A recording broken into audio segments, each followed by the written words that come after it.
All right. Welcome everybody to the SEG Near Surface Geophysics Global Subcommittees webinar as part of our UN Sustainability Development Goals series. We're going to talk about geothermal energy today. So our presenter today is Ana Curcio. She's a geophysical advisor for ProEnGeo SA, and Ana simultaneously earned her degrees in physics from the Faculty of Exact and Natural Sciences and Engineering, and her master's in geodetic geophysical engineering from the Faculty of Engineering, and a PhD summa cum laude at Buenos Aires University. She is an oil and gas production specialist. She's an Argentinian with 20 years of experience in the energy sector. Ana specializes in complex exploratory problems in hydrocarbons, lithium, and geothermal, researching and leadership level, and covering the entire scope of technical spectrum in multiphysics integration. She is a member of the Society of Exploration Geophysicists. She's a past director at large of the SEG. She served several roles in SEG prior to becoming the director at large, including chair of the SEG Latin America Regional Advisory Committee. She was twice the SEG District 6 representative and twice an SEG Council representative, and as a global co-chair of the 2019 SEG annual meeting. She is also a member of the board of directors of the Argentinian Association of Petroleum Geologists and Geophysicists. In addition, Ana is a member of IAGA Division 6 committee. Her main area of interest is the integration of seismic, electromagnetics, and in particular, the applications for conventional and unconventional reservoir monitoring, elastic and electrical anisotropy. Ana is motivated to work with cultural and ethnic diversity. In addition to Spanish and English, she speaks Portuguese and Chinese. So, without further ado, let's turn it over to Ana for her presentation. Thank you, Ana. Thanks, Laurie, and thanks to the Near Surface Committee for inviting me to give this interesting talk. And hello, everybody. Thanks for coming. The topic is related to a geothermal case study located in Argentina. The agenda is organized as follows. First, I will talk about some general remarks and the objectives of the study. Then I will move to the characterization of the geothermal system, the Cerro Blanco geothermal system.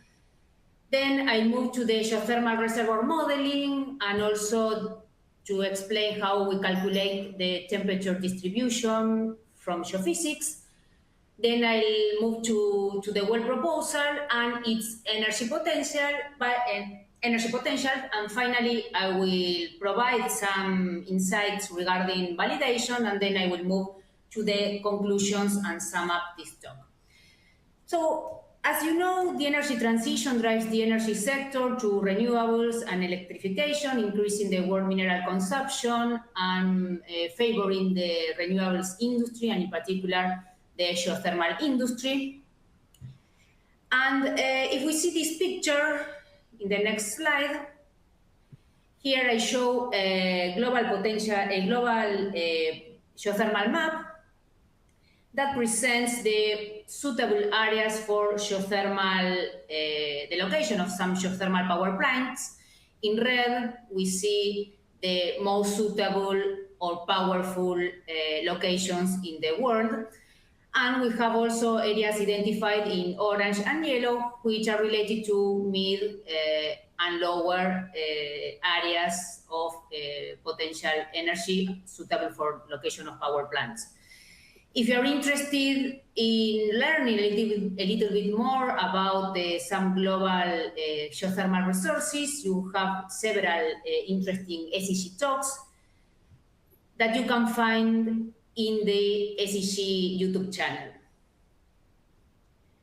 Now we will focus in South America and in particular in Argentina. So regarding South America, here I show a map. The estimated geothermal potential in South America is 16,000 megawatts potential production. And here in red, you will see the main geothermal fields located in South America. The estimated potential in Argentina is about 2,000 megawatts. And regarding the power plants in production, the only power plant active or in production is the power plant located in Chile, in Cerro Pabellón. Here I highlight in yellow. And this power plant has a capacity of 81 megawatts. This means that it can produce 340 gigawatts hour per year, which means that supply or feeds 165,000 families per year, which is a lot in our region. If we see the Argentinian map, I show in the north the location of the Cerro Blanco.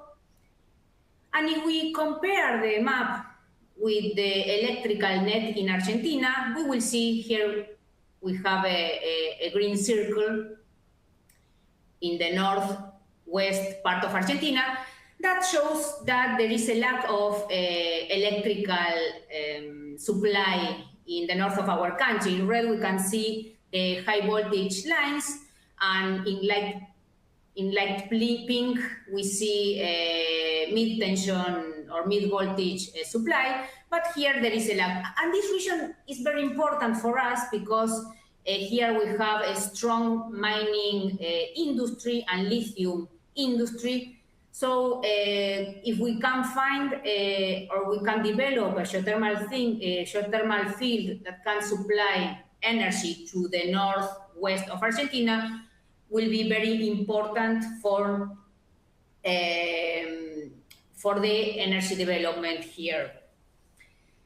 So Cerro Blanco is located in Catamarca province. The Cerro Blanco geothermal system represents a strategic opportunity for geothermal energy development, and some preliminary studies highlights the significance for this diversification and regional growth, but we see that there is a limited surface evidence area of the geothermal potential, and also there is a lack of subsurface characterization. This means geophysical imaging. So the objective of this study is to confirm or not, from the geophysical point of view, the presence of a geothermal system, to determine the reservoir model, the temperature distribution, and also to present a methodology of a geothermal energy potential calculation from geophysics. Moving to the next slide. It's interesting to differentiate the different type of volcanoes environments. This might be an obvious item for volcanologists and some geologists, but it's very important to differentiate the different type of volcanoes. Here I posted an image that shows 4 simple situations. I know that there are more classifications, but I will keep this brief classification. And here in the right, I present an image that highlights the difference between a crater and a caldera. So moving to the left, we have the situation of a fissure volcano. The fissure volcano is typically the situation in Iceland. So in this case, the magma rises through long cracks in the earth crust instead of a central crater. Then we have the situation of a shield volcano, for example, in Hawaii. Here the lava flows easily, so the eruptions are usually less explosive. Then we have the situation of Japan, the composite volcanoes, Mount Fuji, very famous. Here the volcanoes can have very, very explosive eruptions, and finally the calderas. And the calderas, the Yellowstone is the typical book example. A caldera forms after a massive eruption that empties the magma chamber, and ground above it collapses, creating a large depression. Also, this collapse generates mechanical weakness and fractures that allows the flow, the hot water or vapor to migrate from the source to the reservoir. So now let's move to the next slide. Sorry. Here, I omitted the most important, that Cerro Blanco. The Cerro Blanco geothermal system is located in this classification. It is a caldera. So let's discuss the elements of a geothermal system. It's important when geophysicists want to reconstruct the image of the subsurface. So it's very important to have to keep in mind what are we trying to search. So this is a typical sketch of a geothermal model for high enthalpy, high temperature geothermal. Typically, the production part is easy. We have the production well with hot fluids or vapor. We have the power plant, the cooling towers, and the injection well with cool water. And from the geoscience point of view, we are interested in characterizing the source, which is the heat sink, the migration pathways, the geothermal reservoir, the cap rock, and the recharge system. I will give a short explanation of each element of the geothermal system. The clay cap here, number 4 in red, corresponds to the hydrothermal alteration zone of the host rocks. Actually, it's composed of egmatite or ilmenite. Typically, a cap rock has poor petrophysical characteristics, so it acts as a seal. In the case of the Cerro Blanco, the ignimbrites act as a geothermal seal. And please note that in general, the natural state of ignimbrite is resistive, but due to the geothermal fluids that, when the ignimbrite is exposed to geothermal fluids, the argillic alteration transforms its components in conductive clay minerals. So the cap rock that we will try to find will be conductive. Then the reservoir, here, number 3. As the name suggests, what is this element?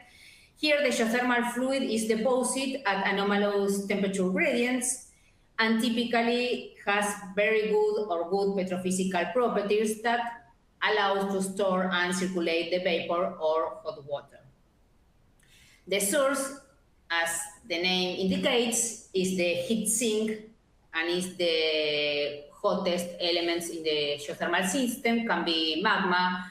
A conductive heat source is essentially fluid that contains salt. Then we have the recharge system. The recharge system is an area where surface water infiltrates the soil and enters into the geothermal system. If it enters in the deepest part of the geothermal system, it may heat up, so it feeds the system. And finally, the migration pathway, which are essentially the mechanical weakness zone, faults, fractures that allow the fluid to circulate and migrate from the source to the reservoir.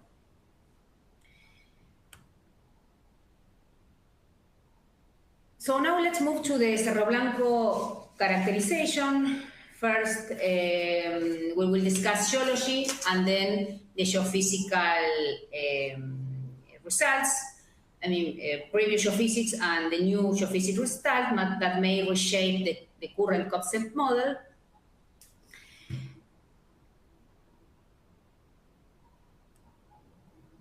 So regarding the geologic setting, there is a picture in the left. Picture A shows the current active volcanoes in Argentina and again the geothermal areas.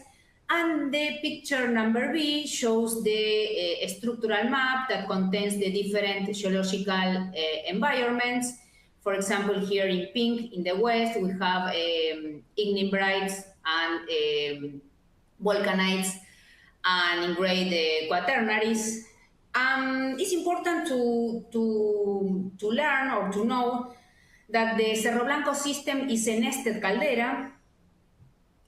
And here in black, the black line delineates the inferred limit of the caldera. And the volcanic activity of the Cerro Blanco volcanic complex represents an eruptive period with two main eruptive epochs. And these epochs are characterized by collapse mechanisms and the generation of volcanic structures.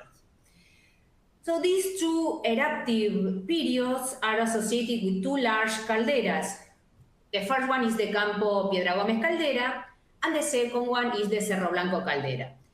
In particular, the Cerro Blanco caldera was formed by an eruption 4,200 years ago, and it was one of the largest volcanic events in the central Andes during the Holocene.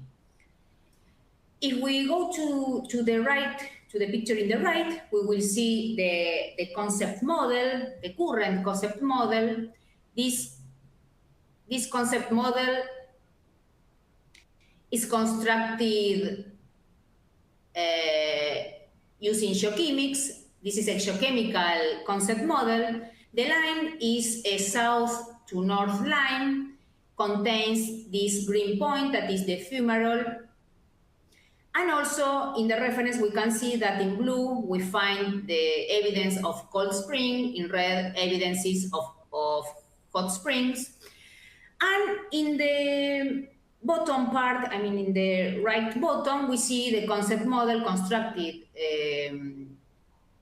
with these chemical traces.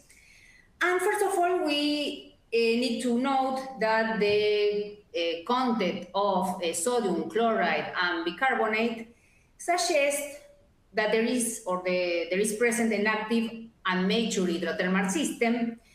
Also, the author suggests a minimal temperature of 135 Celsius degrees based on silica content, and possibly the reservoir is the precaldera basement that probably during the collapse there was a generation of fractures and faults.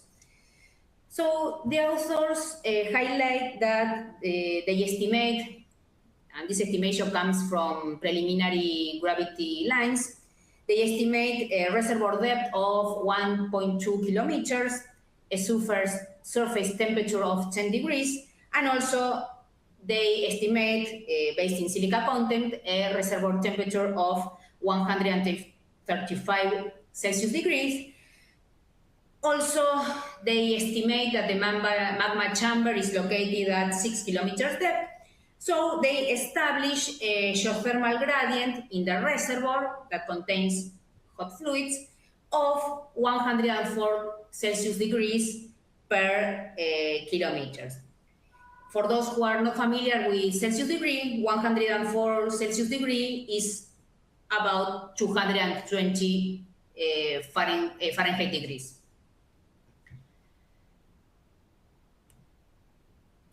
So now let's move to geophysics, which is the talk of this study.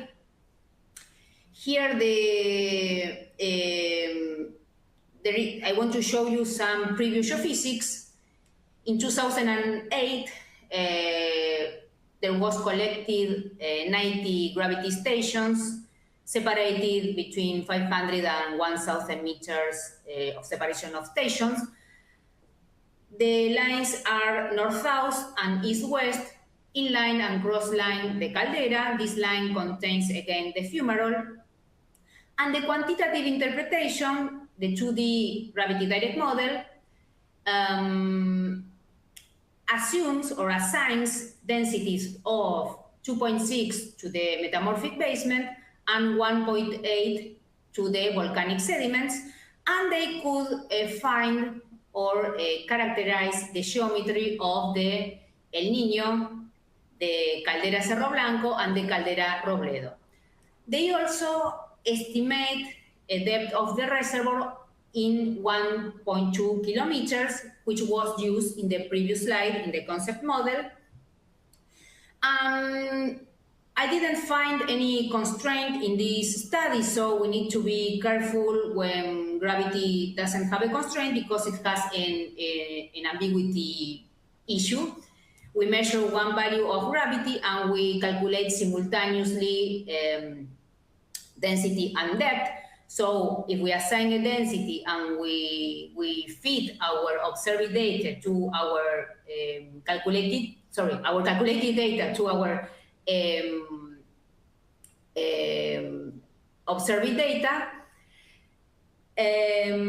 we will add some uncertainty in resolution in depth. So this is important because with magnetotellurics we found the reservoir deeper than the expected with gravity.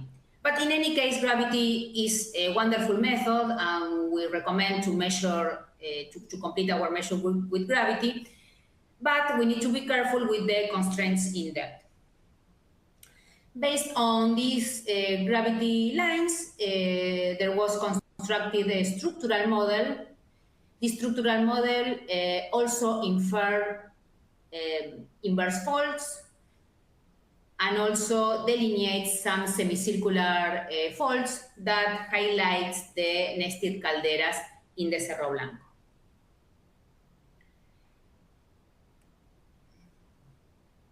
Continuing with geophysics, it is interesting to analyze or to understand the geophysical response in geothermal exploration.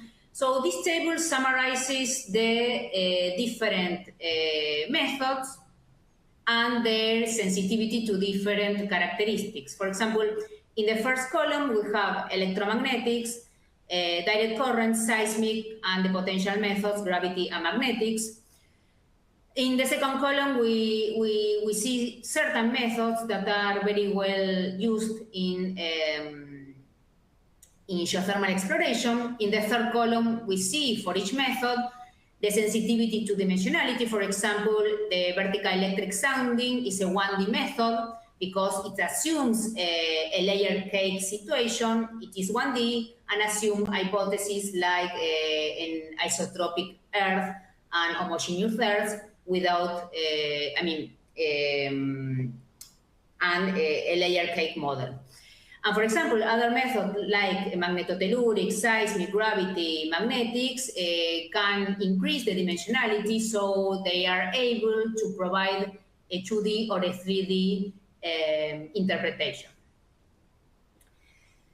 Regarding the depth, note that there are some methods that we use for shallow exploration, like time domain, vertical electric sounding, and electrical resistivity tomography, whereas other methods like magnetotellurics and reflection seismic are used for the shallow to deep exploration, and gravity and magnetics are very important and useful to detect structures in the deepest portion of our prospecting.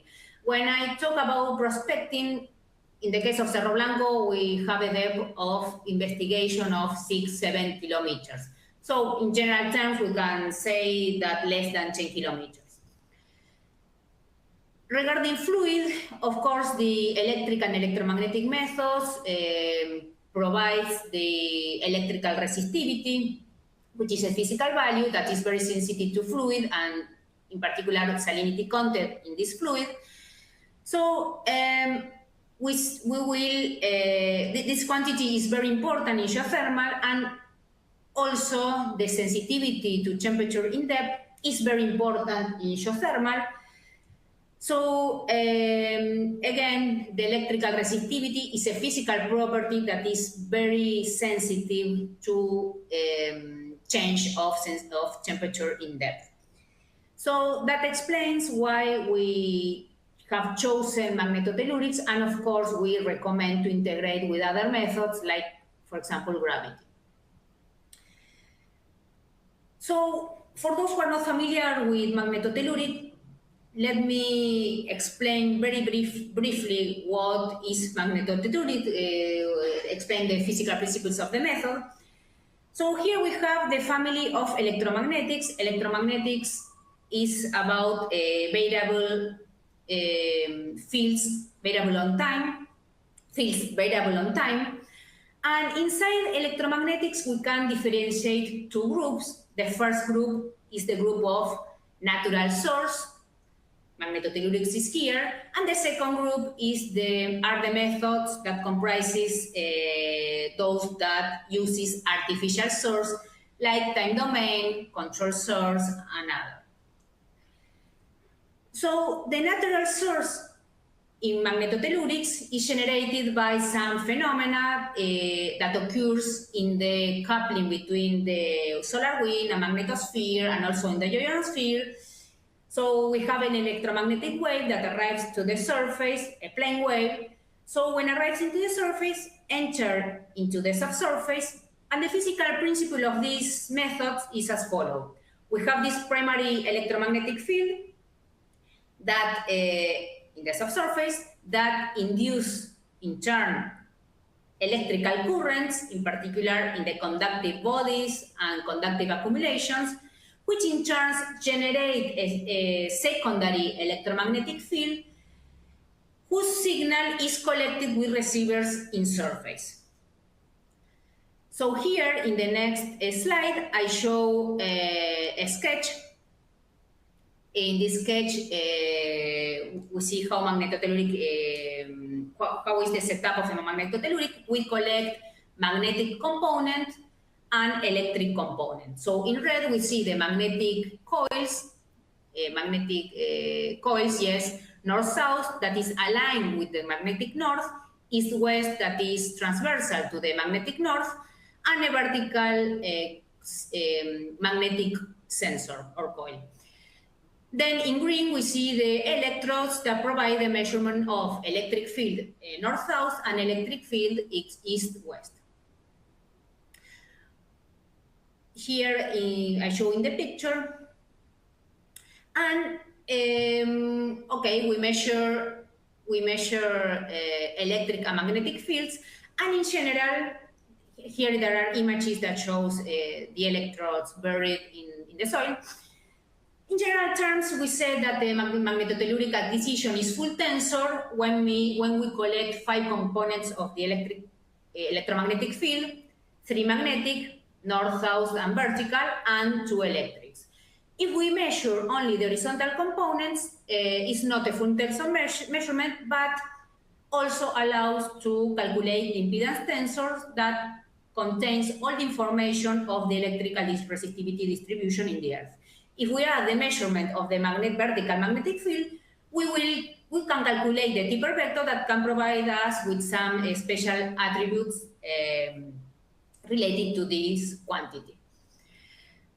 So, as I told you, the electromagnetic field are fields that are variable on time, so we need to collect or to measure simultaneously all the components of the EM field. EM means electromagnetic. So we collect with the receiver. We obtain here our signals, typical signals in magnetotelluric. Typically, the electric field is measured in millivolts. Magnetic field are measured in nanoteslas.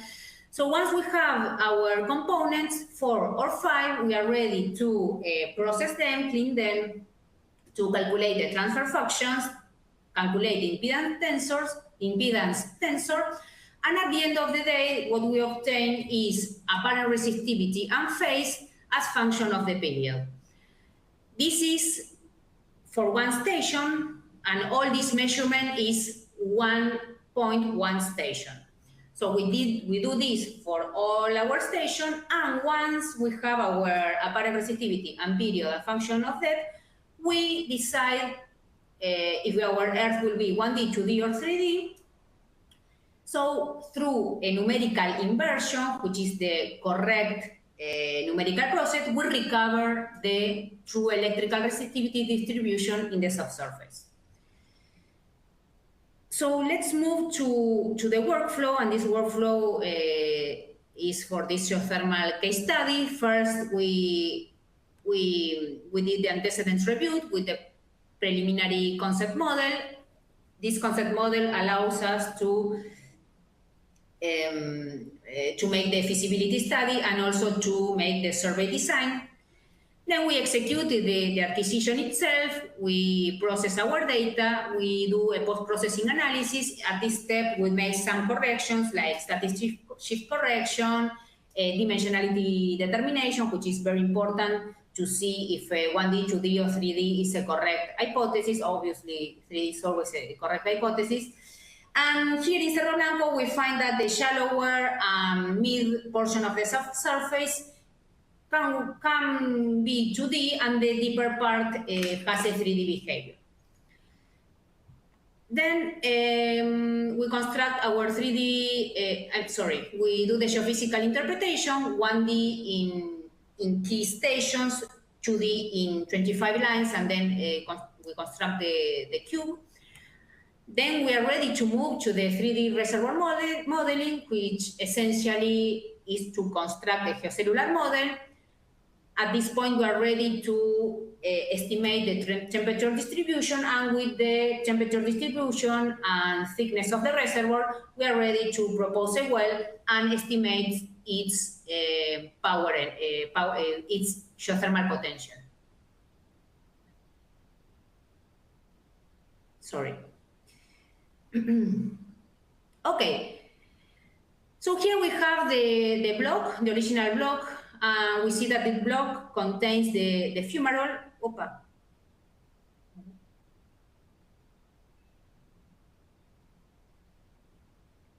Okay, contains the fumarole. Here is in the green star. So we collected our MT data inside the block, and we extended the acquisition to the caldera that is out of the block. Here is the location of the proposed well. So here in the next slide, I show the survey design. Again, we collected 105 stations distributed in 13 north-south lines and east-west lines and 12 east-west lines. And as told you, we extended the acquisition to the as much as we could to the caldera. So recalling the sketch of the geothermal system, now we are ready to assign some electrical resistivities to each element of the geothermal system. Typically, the clay cap or cap rope, remember that here we have conductive ignimbrites, has electrical resistivities less than 10 ohm meter. The reservoir, in this case, presents electrical resistivity from 20 to 80 ohm meters.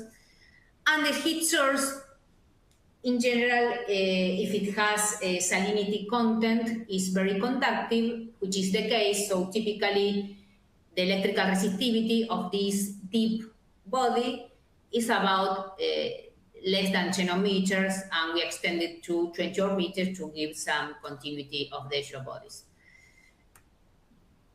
Finally, the recharge system in the shallower part of the system has a mid resistivity typically around 50 ohm meters and can reach 100 ohm meters in some cases. The migration pathways corresponds to the discontinuities on electrical resistivity or zones where we see that the electrical resistivity decays.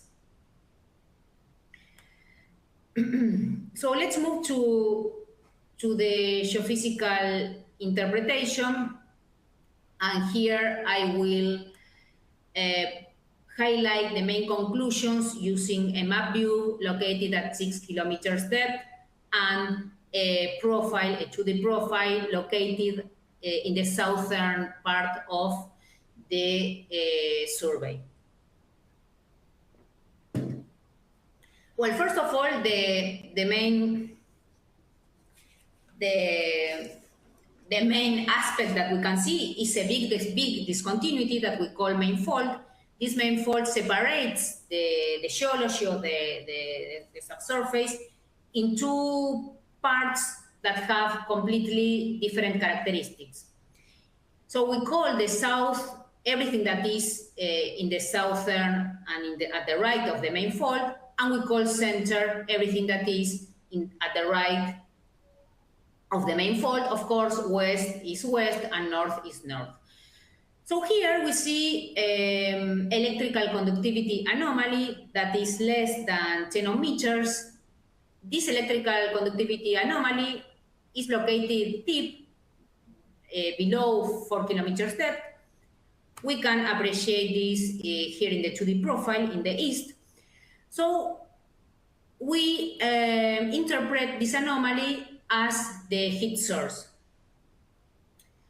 Then, on the other hand, if we observe the center and the west part of the survey, we can see that there is a resistivity block that might be interpreted with the basement. This resistivity block is coincident with the structural height that the gravity showed. And also we see that there are mid-resistivity in the image that is related or interpreted as a reservoir. So the interesting thing that we see here is, first of all, we find all the elements of the geothermal system. Note that I'm showing only one line out of 25, but I think that this line could be insightful. So we find here, or we observe here, an anomaly that can be correlated with the heat source. An anomaly here in the shallower portion that can be correlated with the clay cap because the electrical resistivity is less than 10 ohmmeters. We see that at the right of the main fault, this clay cap is more discontinuous. But this happens only in the south. In the north, we have everything covered with clay cap. And also we find mid-electrical resistivity that are interpreted with reservoir or potential reservoir. The interesting thing is that we expected to find, if it exists, a heat source immediately below the fumarole. The fumarole is located where this arrow is. But we observe that if there is a heat source that contains ions like chloride, sodium, bicarbonate, so it might be conductive. The anomaly is located in the eastern part of the survey, so we have to consider a lateral migration of the reservoir fluids, or sorry, the hydrothermal fluids.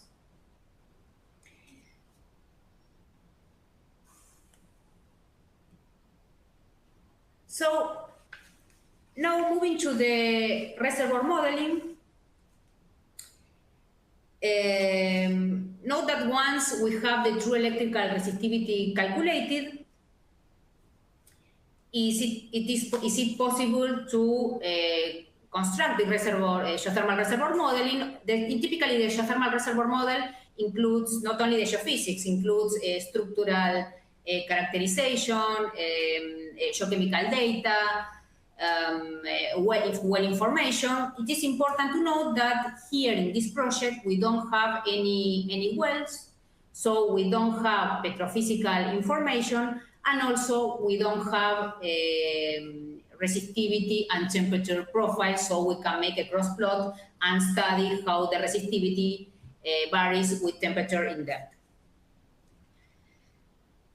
So the reservoir modeling is shown in here. Of course, it's difficult to show a 3D cube, but I will try to explain, make my best. So in the top left, we see essentially the topography with the survey. In the top right, we see some of the elements of the geothermal system for a given depth. So here in green, we can see the geo body assigned to the clay cap. Here, the electrical resistivity is an attribute. The reservoir in light blue, and in red, the source. Here we have different visions, point of view of the same geocellular model. So the geocellular model contains, in this case, 8 million voxels, 8 million cells, and the size of each cell is 90 meters per 80 meters per 25 meters. This means each cell has 90 meters north-south, 80 meters east-west, and 25 meters in depth. So these bodies that are defined in the geological reservoir model are the base of the temperature distribution estimation. The procedure for the temperature distribution estimation is as follows. First, we have two steps, essentially. First, gradients and temperature assessment, and second, to establish a spatial distribution of temperatures. So here are the results, the typical cube that represents the temperature distribution. To construct this cube, the first step was gradients and temperature assessment. So we established, based on the understanding of other geothermal places in the world, and with estimations that comes from geology, we assigned a heat source temperature of 500 Celsius degree, which is 900 Fahrenheit degrees. So we assign this temperature, and also we know from the concept model that there is a reservoir gradient of 104 Celsius degrees per kilometer. So we use this gradient in the reservoir part, and for the colder or normal sections of our geothermal model, we use a normal gradient, which is 30 degrees per kilometer. 30 degrees is around 86 Fahrenheit degrees. So the result of all this story is that we can find shallow temperatures of 42 Celsius degrees, which is 107 Fahrenheit degrees, and 420 Celsius degrees near the source, or in the reservoir pipe, in the reservoir zone, that is around 788 Fahrenheit degrees. To construct this temperature distribution model, we have to use some border conditions, and the only condition that we could put is in the surface, in the location of the fumarole that has 54 Celsius degrees. This is around 130 Fahrenheit degrees.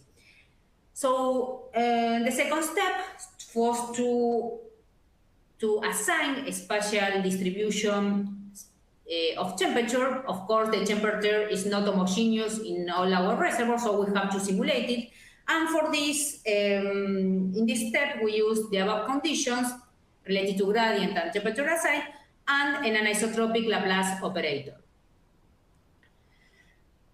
Then the next step is the well proposal and the its energy potential calculation. So the criterion here, we have geophysics. What can we do with geophysics? So the criterion is to select a location that contains almost all the elements of the geothermal system. So the concept exploration well will be located, here is posted with the geophysics lines. So the exploration wells contains the clay cap here, reservoir, and source. Here, the reservoir starts at 1.2 kilometers. The top of the reservoir is here and has about 3 kilometers of thickness. Here we have the exploration well posted with the temperature field. So the next step is to to calculate the well energy potential. So in general terms, we have many methods to calculate the energy potential. We have some methods that are requires many variables, so are suitable for production stage. These methods are typically numerical reservoir simulation, mass balance, energy balance, and these methods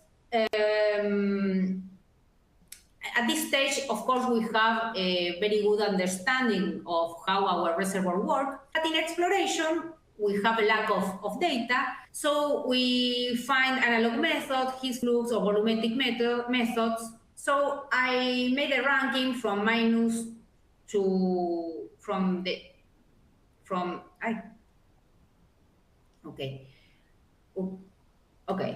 minus to plus to the most efficient, with the criterion that the uncertainty that they have. So in exploration, if we are doing a volumetric method, which of physics and a temperature field, we are in a very good condition. So we did essentially a heat-in-place method. Essentially, we used a non-hydraulic approach, which is most an engineering approach. The question that I would like you to make me is why? Well, and the reason is that we don't have any data related to porosity, permeability, and we have to assign those data. So here in the non-hydraulic approach, we have some input variables. So I want to be clear on this, that once we have the reservoir thickness established or determined and the temperature field determined, we can use a volumetric method. In particular here, we decided to use a non-hydraulic approach that uses some input variables like the thermal diffusivity of the rock, the drainage radius, here is 36 meters, the volumetric heat capacity, and the return or rejection temperature. Also, we assigned an exploitation lifetime of 30 years. So the objective here is to calculate the electrical potential. For the electrical potential, we need to define net electrical efficiency and also thermal power. But this net electrical efficiency, of course, is not a constant. It depends on the temperature distribution. So we have to assign different net electrical efficiencies that moves with different values of temperature. For example, if our temperature is higher than 220, we will have the highest values of net efficiency. If the temperature is less than 90 degrees, our net efficiency is considered 0.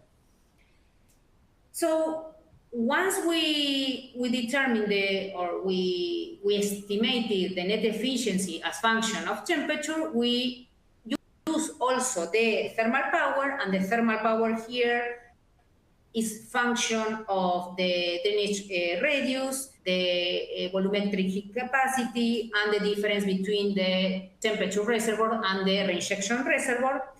So after doing all the calculations, we concluded that the well with the 3 kilometers of reservoir thickness has a power potential of 3.8 megawatts.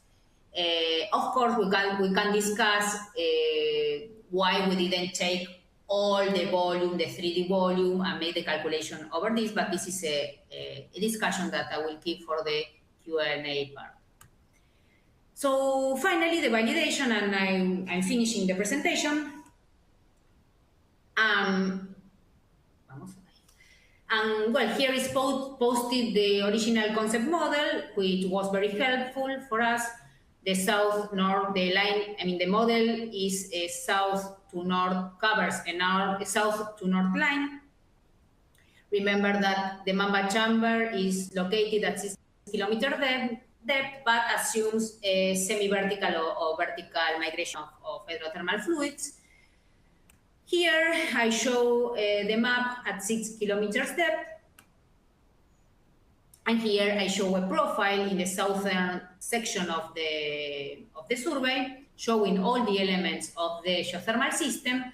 And also I show a line that is even in the south of our survey. That shows the same characteristics. So the only constraint that we have in all our study is the location of the fumarole. The fumarole at 54 Celsius degree, that is 130 Fahrenheit degrees, is a relative cool fumarole, so this allows to think that the lateral migration from the source might be possible. Then the authors that constructed the concept models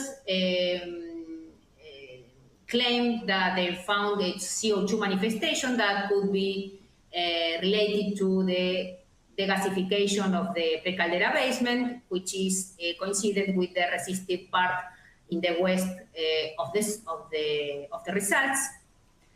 Then ignimbrites, which naturally are resistive, can act as a geothermal seal, and this geothermal seal is conductive because ignimbrites during the argillic alteration, because they are exposed to geothermal fluids, pass from the resistive characteristic to a conductive characteristic.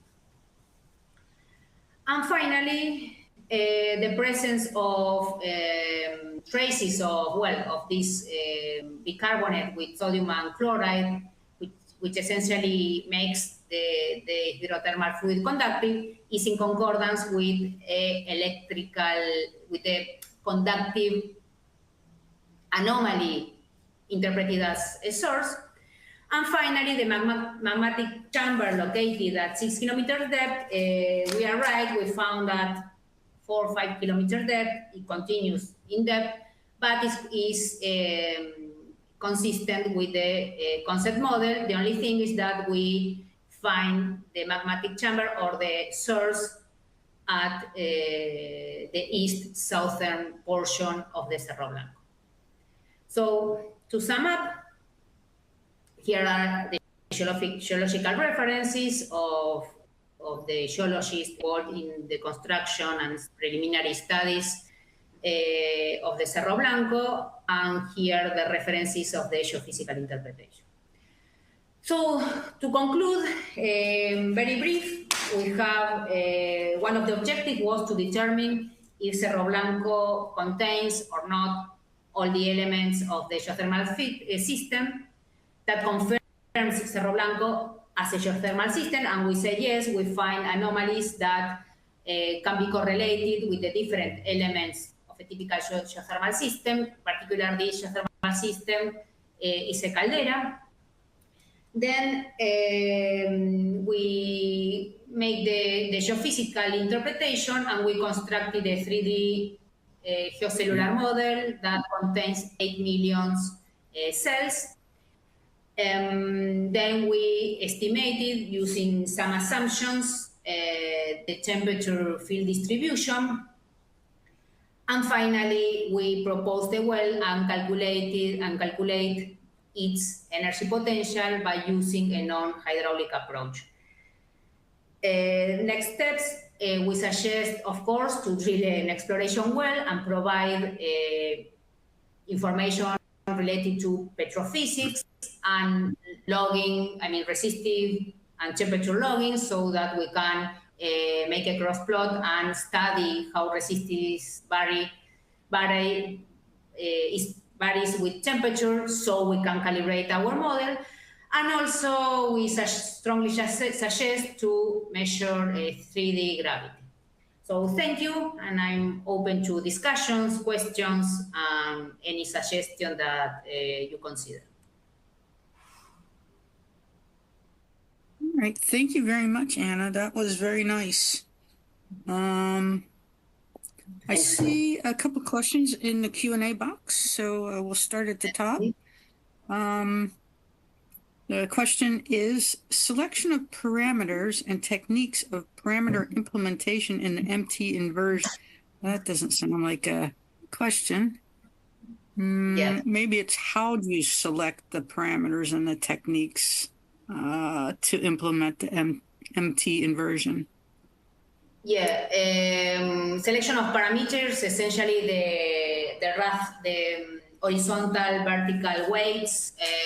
Well, I don't remember very well, but typically for the 2D inversions, tau less than 10, alpha and beta less than maybe 2 or maybe alpha, the horizontal smoothness of 2 and beta of 3. In any case, we ran a lot of inversions. We made a sensitivity study. So we always observe the same anomaly in the source. So we are sure that that anomaly has a low electrical conductivity. And the starting model of the MT inversion, well, here is a good discussion. In general, in all my inversions, my starting model is very resistive to avoid global, local minimums that affect or generate artifacts. Okay. All right. Thank you. Yes, if anyone has additional questions for Anna, please put them in the Q&A box. You should see that on the right of your screen, I believe.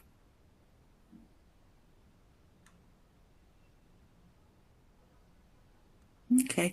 I have a question. If you were a student and you might not be familiar with geothermal energy, how would you recommend utilizing the geophysics skills that you have to begin to understand the geothermal energy and how your skills could be applied? We talked about MT quite a lot, but could you talk about maybe some of the other methods? Yes, in general, that could be used? Yes, well, a long question. If I had to start, and when I started with geothermal, the first question that I did to myself is what elements or what type of anomalies should I have to find? And the second is to analyze and think very strongly about the sensitivity of each method to the temperature. Of course, seismic reflection seismic works as a method that has very good response in structural characterization, but its sensitivity is to temperature is lesser than the electric and electromagnetic method. I think that we have to think to add a variable. In general, we geophysicists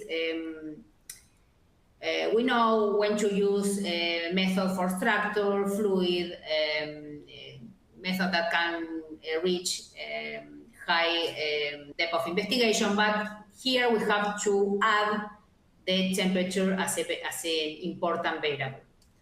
I'm not sure if I answered your question clearly or... Yep, you did. Yeah. No, that was very good. Yeah, a lot of people use MT and it's because of the temperature, right? The sensitivity to temperature and the depth of investigation. The depth of investigation, which is a plus, and you can use MT along with seismic, reflection seismic and gravity, that is a plus, but the sensitivity to the fluid is important. And here MT might play an important role.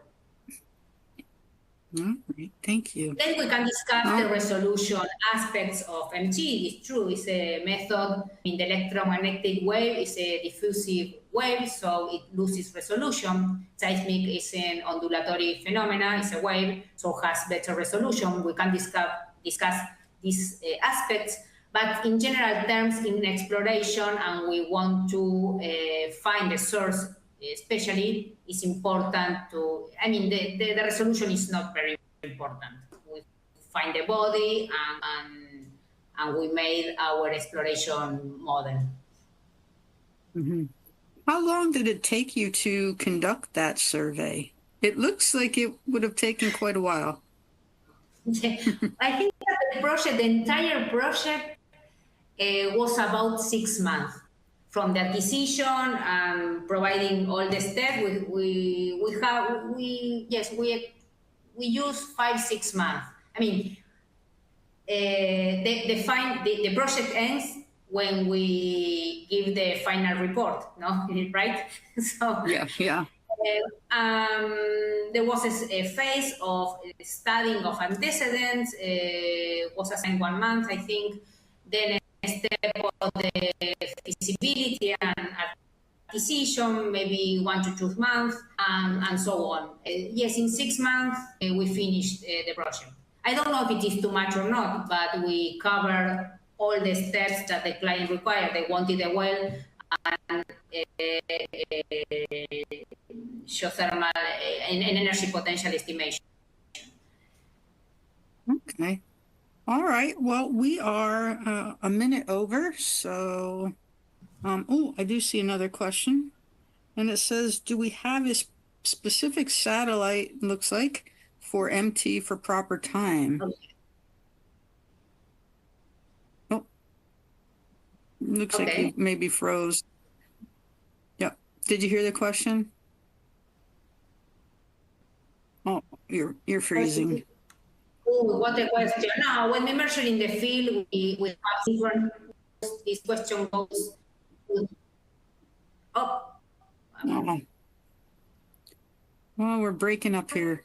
Well, at least it didn't happen during the presentation itself, but sorry about that. So yeah, so I guess we will have to end it there, and I wish you all a great day. So thanks so much for joining us, and look forward to additional webinars from our Near Surface Geophysics Global Subcommittee. Thank you so much. Thank you, Anna. We had a little bit of technical difficulties at the end there in the last question, but that's all right. We'll get to that some other time. Thanks you everyone for staying and enjoying the webinar, and thank you, Anna, for presenting a very interesting case study. Wonderful. Thank you. Thank you. Bye. All right. See you. Bye-bye.